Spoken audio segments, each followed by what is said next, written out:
I'm a bit of a gun nut, and I'm also into all kinds of survival strategies, tactical gear, binoculars, flashlights, and other stuff. I have quite a lot of these things, and the jewel of my collection is a Remington Model 700 rifle. I have a couple of very good optical sights for it, one more powerful, the other weaker. It's not that I'm crazy or anything, but let's just say I like to feel prepared for trouble in these turbulent times. I once had to rent an apartment. I rented it for work reasons and didn't plan on staying there long, so I only signed a 2-month lease. The apartment was on the top floor of a 12-story building. The view from the windows would have been fantastic, if not for one thing. Opposite, about 200 meters away, stood another 12-story building, and apart from that, I could see almost nothing from my windows. My apartment was cheap, it didn't even have a TV. I wasn't going to get internet there either, since I was moving out soon, so there wasn't much entertainment. As luck would have it, I had less work than I thought, so I spent my evenings reading, and then, when it got dark, I would grab my rifle and play peekaboo. I adjusted the sights, looking through them at the street, estimating the distances to various objects, accidentally glanced into a couple of windows and got carried away. Then I dragged my desk over to the window, set my Remington with the scope on it, and through a gap in the drawn curtains began to study the residents of the house across the street. From then on, I spent almost every evening doing this. The house across the street was just a collection of colorful characters. And while the guy on the 6th floor who watched porn every night quickly got boring, the little karate kid on the 9th floor who did his daily merciless workout in the kitchen and the young couple on the 7th floor became my favorites. The couple, by the way, was very hot. In the few days that I watched them, they fucked in every way I knew, and clearly had no intention of stopping. Also, they didn't seem to know how to turn off the lights in their bedroom. I could watch them forever, hoping to learn a lot from them. There were also alcoholics who were only interesting during their drunken fights, divorced people with children, more or less normal families, in general, a lot of things. But this story is not about them. Once, during another stairfest, I accidentally looked out the window on the 8th floor. I saw an almost empty room lit by a single light bulb hanging from the ceiling, the door tightly closed. In the corner stood a bed on which a man sat in a classic yoga pose with his back to the window and staring at the wall. He was very thin, pale, and tall, with a completely bald head that seemed disproportionately large. He was not wearing a shirt or pants. I stared at him for about 5 minutes, but he did not move. I moved the scope to the wall he was looking at. As far as I could see, the wall was bare, with no pictures or rugs, and the faded wallpaper was peeling in places. I scanned the room with the scope. Nothing interesting. A couple of chairs, a coffee table with a pile of newspapers, an old armchair, and a small rug on the floor by the bed. On the closed door, I noticed several strange vertical stripes, and that was it. I decided that the guy was just meditating and that I shouldn't expect any surprises from him. So I switched my attention to my favorite karate fighter, who was warming up for his next training session. 2 hours later, when the young fighter and the restless couple had finished their performances, I looked in the yogi's window again, just for the sake of it. He was sitting in the same position, staring at the wall. After waiting 30 seconds, I put away my rifle and went to bed. I probably would have forgotten all about it if, a couple of days later, I hadn't accidentally looked into the yogi's window again. I didn't see anything new, and for some reason that annoyed me. To be honest, I was starting to seriously believe that every resident of the building across the street was obligated to entertain me every evening. And this guy just sat there staring at the wall. Anyway, it intrigued me. I watched him for an hour. He didn't move a muscle. Definitely a doll. Especially since he was so thin and tall, with a huge head, pale skin, and arms that seemed to reach almost to his knees. People like that don't exist. But what was this doll doing alone in the room? Was this room a prop warehouse? Where were the rest of the things? Why didn't anyone come into the room? Was the apartment empty? Then who turned on the light? I looked at the neighboring windows. To the right, as far as I could tell from the layout, was clearly another apartment where a family with 2 small children lived. To the left, the windows were dark, with no lights on. Okay. The next day, I came home from work early and immediately pressed myself against the window. He was sitting there, in the same position, although he seemed to have turned slightly to the side. That meant something was going on there after all. I watched all evening. I didn't even go to the bathroom. I looked through the scope, and he was sitting there, staring at the wall. When my eyes started to hurt, I gave up and went to bed. In the morning, before leaving for work, I took another look. No change. So I watched him for a whole week. A couple of minutes in the morning and a few hours in the evening. From time to time his position changed slightly, but I didn't see how or when it happened. Once I came home from work and saw that his bed sheets had been changed. And then I decided to keep the bastard under surveillance around the clock. I fiddled around all evening, but I was satisfied with the result.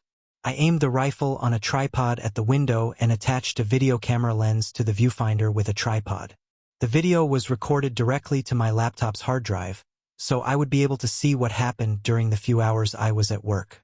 The first day was a disappointment. The camera recorded everything, but the yogi sat on the bed for 8 hours without moving a muscle. The second time I was luckier. In the evening, while watching the video, I saw the door to the yogi's room open at 2:17 p.m. and a woman enter with a tray in her hands. I saw only a small bottle and several small boxes. The woman slowly approached the yogi and placed the tray on the bed in front of him. She stood there for a while, looking at him. I thought they were talking, but when I looked closer, I saw that her lips weren't moving. Then she began to rub his left hand, and then leaned intently over him for a few seconds. It was impossible to see exactly what she was doing because the yogi's thin back was in the way, but it looked like she had given him an injection in his arm. Then she walked strangely sideways to the window, opened the vent, and lit a cigarette. After finishing her cigarette, she closed the window, took the tray, and backed out of the room, closing the door behind her. Nothing else happened.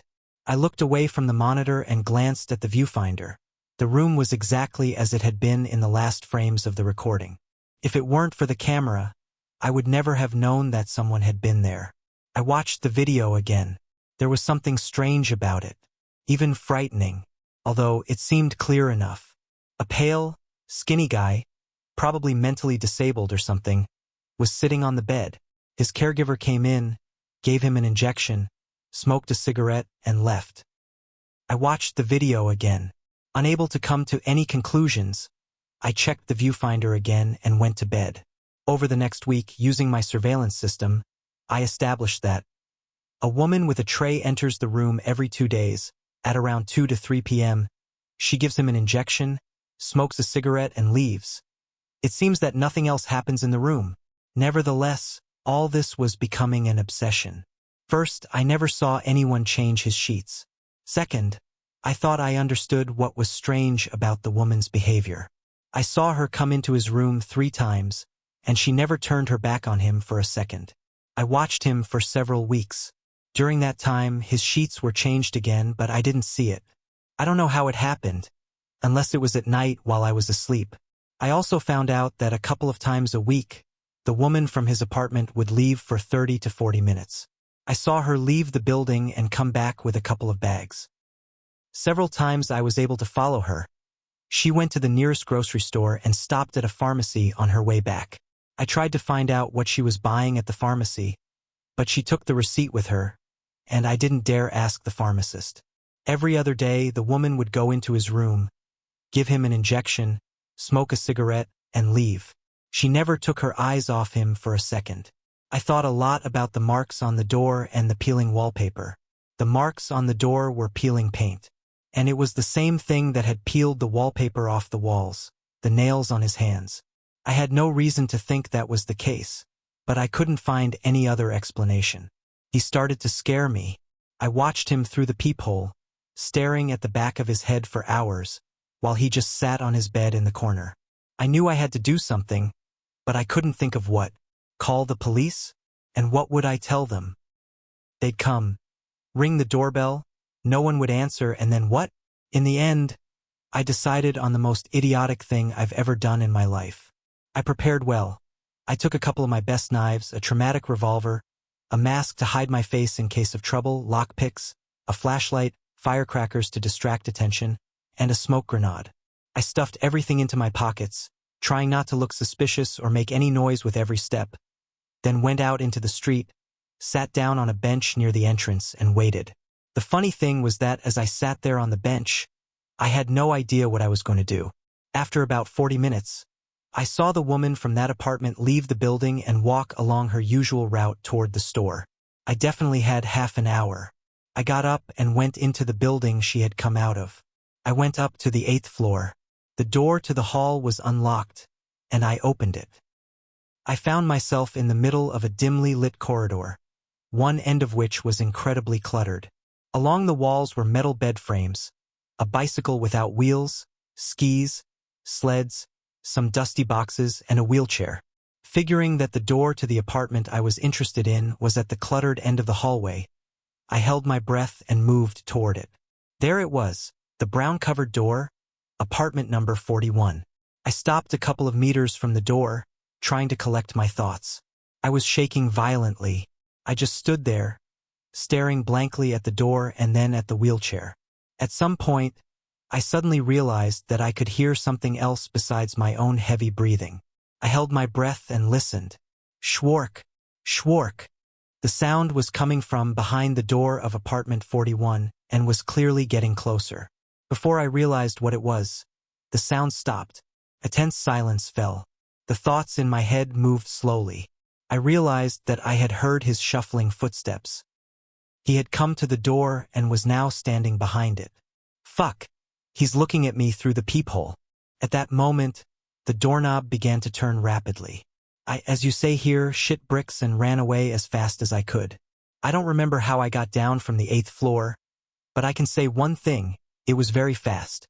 Only when I ran out of the building did I manage to pull myself together. I had the sense not to run straight home, but to make a detour around the block to cover my tracks. I was home in 10 minutes. Without taking off my shoes, I ran into my room, grabbed my rifle, and aimed it at his window. And that's when I got really scared. He was standing at the window, scratching at the glass with his hands, and I'll be damned if he wasn't staring right at me. I only saw him for a second, but I'll never forget what I saw. A thin, elongated body, bones showing through pale skin, long arms with crooked fingers scratching at the glass, a huge, almost white, hairless head with a tiny, ugly, noseless face, 2 large, dark eyes and a mouth without lips. His hands moved, his mouth opened and closed, leaving wet marks on the glass, and his eyes stared straight at me. Even though my brain was paralyzed with fear at that moment, my body knew what to do. As if in a dream, I jumped away from the window and rushed to the closet where I kept a box of ammunition. 10 seconds later, I returned with a loaded Remington. I didn't care what happened next. Cocking the gun, I jumped up and quickly aimed at the window. In the crosshairs, I saw only tightly drawn curtains swaying. I moved out of the apartment that same day. I focused on my work and lived like that for several months, and everything began to fade away. I understood why he had been sitting facing the wall. That's how they had put him there. On purpose, so he couldn't see other people. Who was he? I don't know. Was he dangerous? I think so, definitely.